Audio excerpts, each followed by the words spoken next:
Principā tā bija absolūta nejaušība, jo vienkārši tajā laikā, kad es sāku studēt, Latvijā nebija pārāk daudz izvēles, kur studēt kaut kādās radošās specialitātēs. Un es pirms tam jau biju pamanījusies iestāties gan mākslas akadēmijā, gan mūzikas akadēmijā.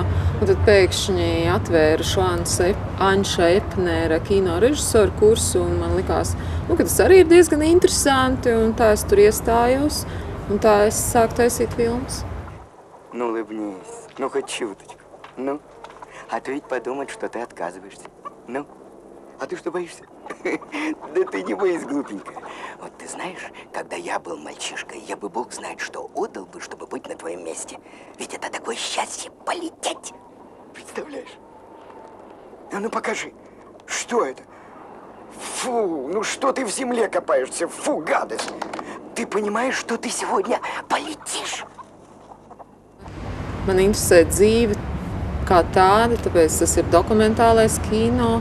Savukārt man gribās izteikt savas fantāzijas, vīzijas, tā ir animācija.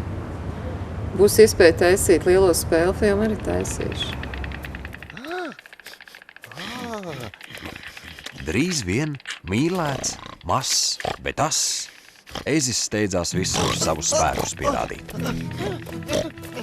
Dodiet cūku šurp tūlīt, rādīšu, kā noganīt, un ar savu ganāmpulku devās meža biezognī. Kā jums liekas, vai viņš arī burvju pļavu atradīs? Iedvesmo pati dzīve, cilvēki man apkārt, sajūtas.